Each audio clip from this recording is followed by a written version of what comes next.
Hello everyone, welcome to the Autring.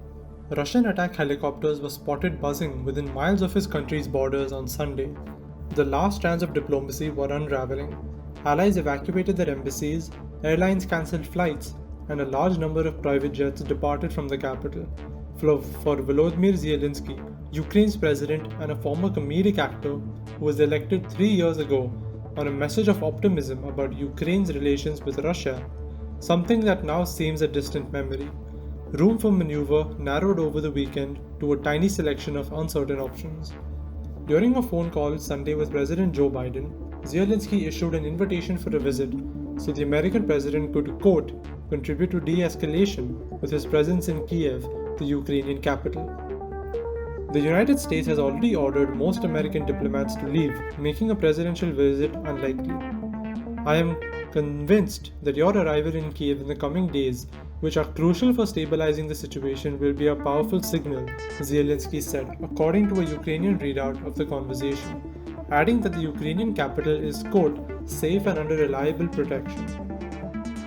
Zelensky also thanked Biden for American support, including airlifts of armaments, and said that, quote, we hope that among other things it will help prevent the spread of panic.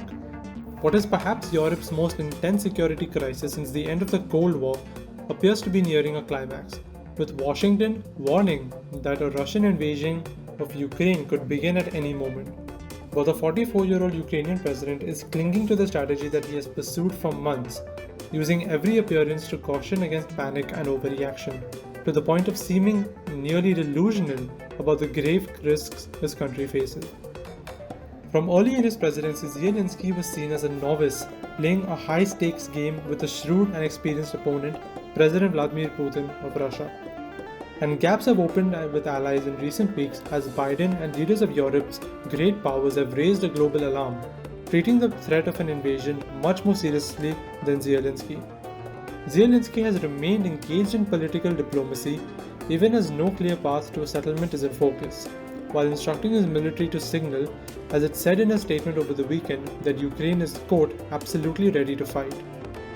Adhering to a disciplined public relations strategy has been a hallmark of Zelensky's tenure, seen as springing from the background he and important aides share in the entertainment industry. Supporters say he has little choice but to project calm, whatever the circumstances, lest Ukrainians make runs on banks or grocery stores. Ukraine is now nearly surrounded by Russian and Russian-backed forces on a high level of readiness, with the start of a Russian naval exercises in the Black Sea on Sunday, completing the noose in the south. Russian officials have said they do not intend to invade Ukraine. Adding to the sense of alarm, some of Zelensky's main allies reduced staffing or evacuated embassies in Kiev over the weekend. The United States announced a drawdown at the US Embassy except for a core team of senator diplomats, citing the risk of combat. Canada announced a pullback of diplomats to the western city of Lviv. But Zelensky has criticized the evacuation of diplomats as needlessly alarmist and remained defiant, playing down the threat to his country, despite some of the most ominous military moves in Europe in decades. Quote, the best friend for enemies is panic in our country, he told reporters in southern Ukraine on Saturday, where he observed a police training exercise. Even though the choice of venue was significant, the police drilled in anti-riot skills to prevent internal unrest, not a foreign invasion. Zelensky skipped public appearances at military exercises also underway in Ukraine over the weekend.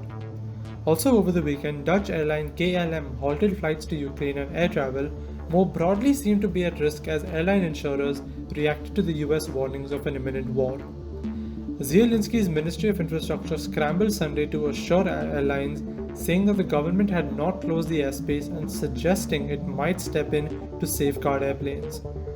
The flight cancellations helped drive home to Ukraine that the seriousness of the military risk. But the infrastructure ministry made no mention of war. It blamed the flight disruptions vaguely on, quote, fluctuations in insurance markets. Also over the weekend, the US military said it had withdrawn about 150 National Guard soldiers who were assisting the Ukraine military as trainers. No matter, Zelensky seemed to signal, as a state we must count on ourselves, on our military, on our citizens.